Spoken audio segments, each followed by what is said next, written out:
Well, good morning and welcome to today's edition of the Wellness Homesteader. So as you saw in the brief little intro, it is a rainy, gloomy day here in Ohio. We're forecast to get rain over the next 3 days. So I was in the mood for sort of some comfort food within the confines of my eating plan. And it happened that Saturday was our local food pantry day. And I don't go every month, but on months where times are lean, I take advantage of the food pantry. And it also keeps the perishable items from going straight into the dumpster if the residents of my local area don't utilize that benefit. So I ended up with a lot of cow's milk. So if you watched my earlier video on making almond milk, I generally will drink almond milk because I don't like fat-free milk and I like almond milk better. And having high cholesterol, that was something that I thought I really probably should start doing. But having 2 gallons of milk on hand, I thought, I know, I will make a cream-based soup. So I thought I would just bring you along today and show you how I make soup utilizing several ingredients that I received from the food pantry. So one of the things that I have seen at the food pantry, unfortunately, is there are people who want to pick and choose or who only want a certain brand or type of food. I do like organic products when I can afford them, but sometimes we can't. So I just appreciate everything that is given to me. So I have my enameled cast iron pan here on the stove. I just turned it on and my hands are clean. I'm going to put I'm going to start with 3 tablespoons of butter. And yes, I recognize that as cholesterol, but I actually do not use margarine because it is thought to further clog your arteries. So plus butter is like so much better, right? I just love me some butter. And I just have a coated wire whisk. You'll notice I have some staining here on my enamel pot. This has been very well used. And you will get some markings and some staining on your pot as you use it. But I love using cast iron, really from 3 different standpoints, if you're wondering why I use so much cast iron. First of all, there is some research that indicates using aluminum to cook in may further contribute to dementia. And having a parent with dementia, I'm interested in anything that I can do from a wellness standpoint to prevent that from being my lot in life. Secondly, if you have iron poor blood, or what's commonly called anemia, you do get some iron. Now, not from the enamel coated as much as like a cast iron skillet. You do get some iron in your food by utilizing that. And then the third reason that I really like using cast iron is you buy quality cast iron, take care of it, it will last you for a lifetime. So my butter is melting here. So to that, I'm going to just add, this is about 1/3 of a sweet onion that I chopped up. And you can put anything you want in this. A lot of people like meat. And if I didn't say this, it's potato soup. My goodness. You could put bacon, you could put ham, anything that you like in potato soup, you can certainly put in there. So I like the versatility of it. And I will tell you, not being a person that measures, except for baking and breads, I try to. It never comes out the same 2 times in a row. So I'm just sauteing up this onion. Oh, you know, I think having that smell of sauteing onions and celery, which I dislike raw celery, so very infrequently will I have celery on hand. I do like it cooked, and I like the flavor of it. It's a texture thing for me. I always feel like the strings feel like hair in your mouth. I know, right? So I thought I had some dehydrated celery, but I must have used it all. But you could certainly saute your onions and celery right now. Or if you have dehydrated versions, you could do that as well. You might have to use a little bit more butter because any of your dehydrated products are going to absorb the butter. So I'm just letting that soften up because I don't want to get a crunchy bite in my soup. Okay. Now the next thing I'm going to be doing, I'll talk while we wait on the onions, is I'm going to make what's called a roux. And I believe it's spelled R-O-U-X. And that is just a combination of butter and flour cooked together as a thickening agent. So if you've ever had a thickened product that has been thickened with pure cornstarch, a lot of times it has a funky taste to it. So making a roux, by cooking the flour and butter together, it takes away that raw flour taste, and you end up with just a really nice thickener that will not make your food taste funny in the end. So we're cooking up pretty good here. I probably should have pre-sauteed these. You know, I've learned a lot by having a YouTube channel. You don't realize if you have your favorite YouTuber. One of my favorite YouTubers is Homestead Tessie, and I'll share her channel link down below as well. And she does a video every single day. And let me tell you what, that woman is one of the hardest working fine Christian ladies I've ever known in my life, because making a video every day is quite challenging. Just developing content is a big thing. And then you have to have everything clean. And then before you get ready to make something, you have to pull everything out. So when I get finished sometimes with making a video, my kitchen looks like something blew up in it. And yeah, so it's more than just developing the content or being able to speak without doing the All right, we're pretty well softened up here. So the next thing I'm going to do, and again, I don't measure, but I'm going to try to guesstimate it for you, is I'm going to sprinkle. I'm going to start with about 2.5 to 3 tablespoons of flour, and that really should be enough.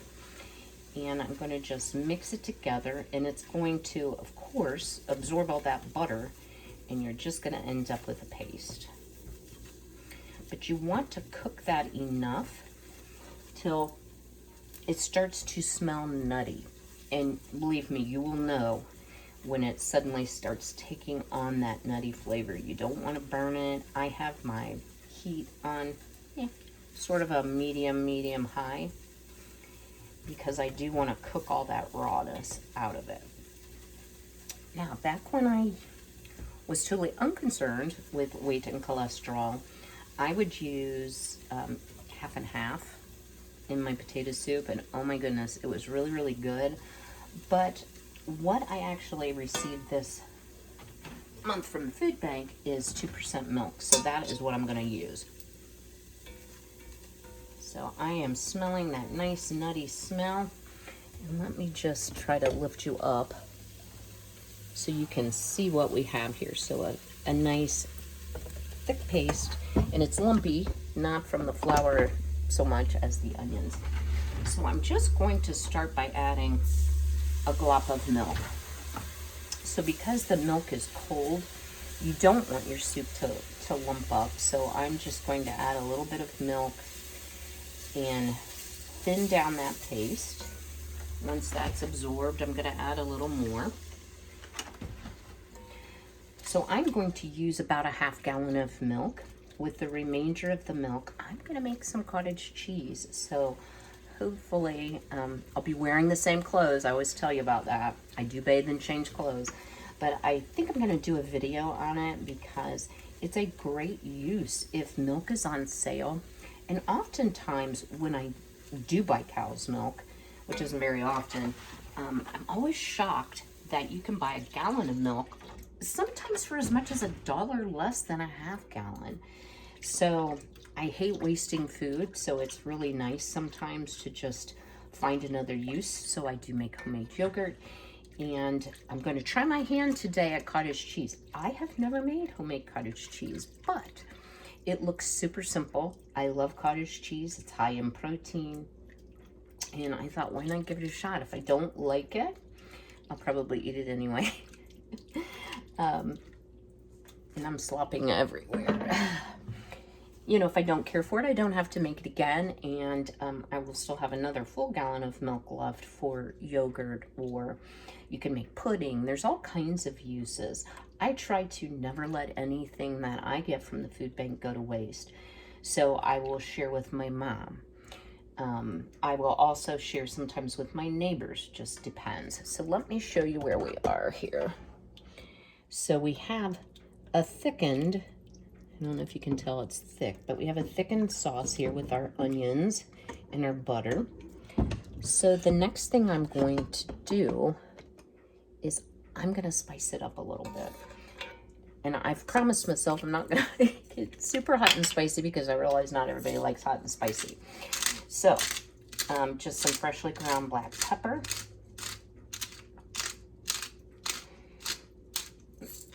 And I don't know, it's kind of hard to tell out of the grinders, but you know, that might have been a teaspoon. We're also going to add a little bit of garlic. The reason I did not saute, and that was probably a teaspoon, the reason I did not saute my garlic with my onion is sometimes if you get garlic brown, it gives it an off taste to your soup. So I decided, nope, don't want to do that. And as this cooks, it will continue to thicken. So that's why I'm stirring between each addition. So since I did not have celery, I do have celery seed. And I'm just going to use, okay, not that much. Oh, I don't know. Maybe 2/3 of a teaspoon, 3/4 of a teaspoon.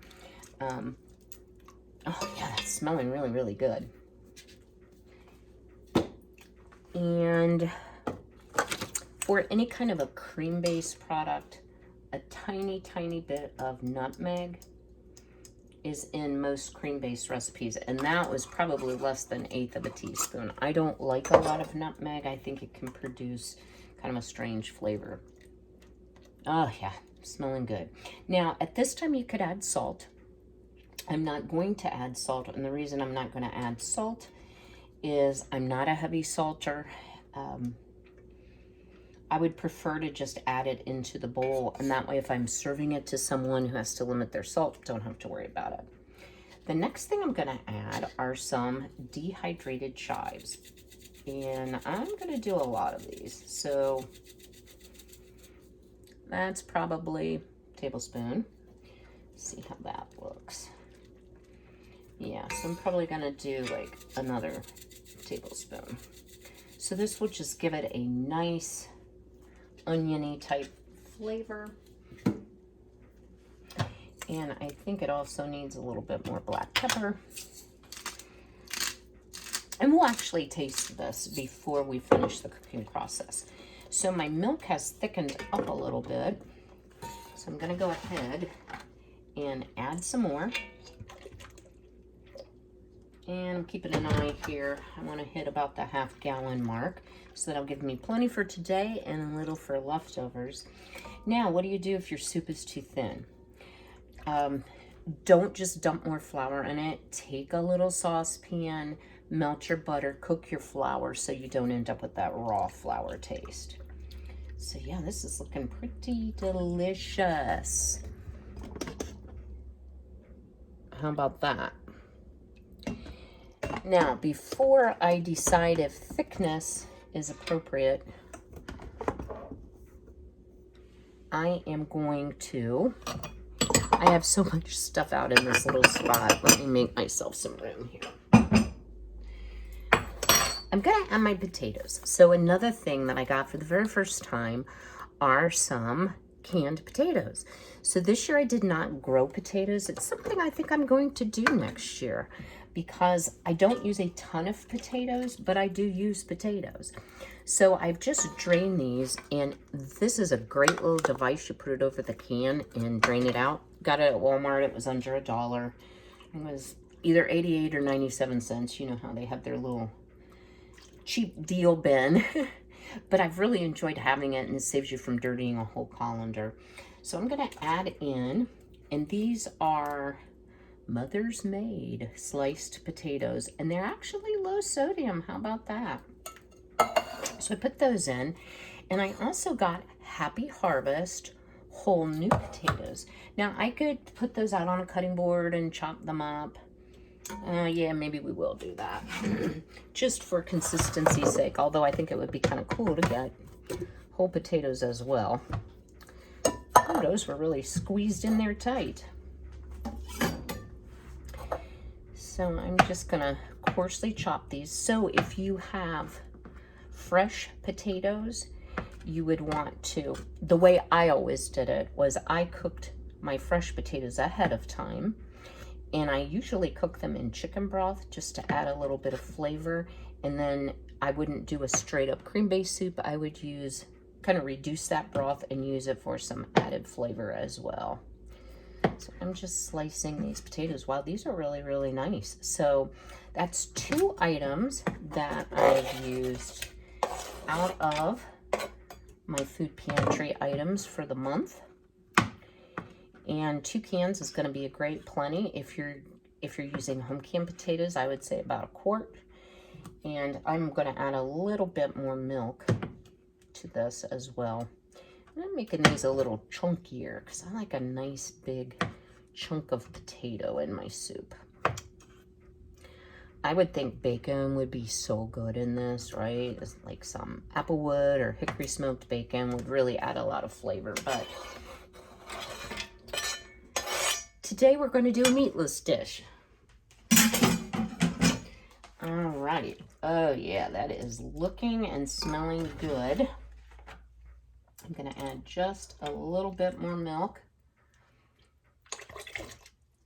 Yeah, so it's close to 1/2 gallon. Pick my dish towel up off the floor. Ugh. And then let me tip you down a little bit more. So I'm going to turn the heat up just a little bit and kind of cook some of that starch from the potatoes into the soup. So this soup is made with 2% milk. You could certainly do it with whole milk.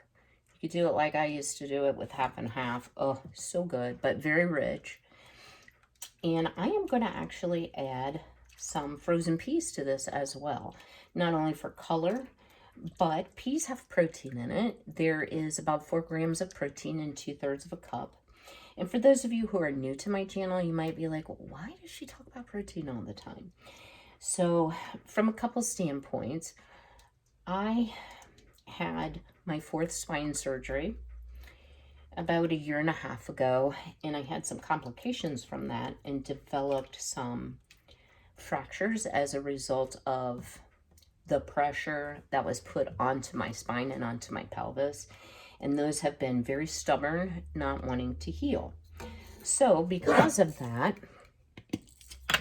I've been trying to make sure I get adequate protein. Well, if you're not a big meat eater, or you're trying to limit animal products from the standpoint of your cholesterol, me, you can get a lot of plant-based protein if you're mindful of your recipes.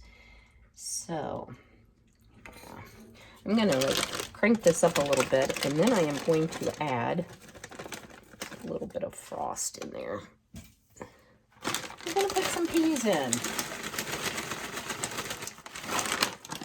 I have dehydrated peas, and I thought about using that, but I was afraid it would make the soup too thick. But as it looks here, it's not going to be at all too thick. So I'm going to let this heat through. I'm going to taste it, see what I think about the seasoning, and then I will bring you back for a taste test. Welcome back. Our delicious homemade potato soup is finished. I will share that it was a little thinner than I like it, so I just took a little cast iron skillet, melted a little more butter, cooked my flour, added it in. I also did add about a teaspoon of smoked paprika. Since there is no meat, I thought that would give it a smoky taste as if you'd added ham or bacon. And I also added some salt because after tasting it, it was pretty bland, and I thought, oh, that will just, kick it up a notch. And it definitely did and brought out those flavors. So here is our delicious pot, and you can see it is thicker. And I'm just gonna dish up. I do eat strange things for breakfast. But it is 20 minutes till 11, and I usually try to delay till 11, but this is hot and delicious, so we're gonna try it right now. So you could actually grate cheese over this. You could put more fresh green onion on it. You could put crackers in it. I just wanna taste the actual soup. Try not to take such a big bite this time like I always do, and then I can't speak.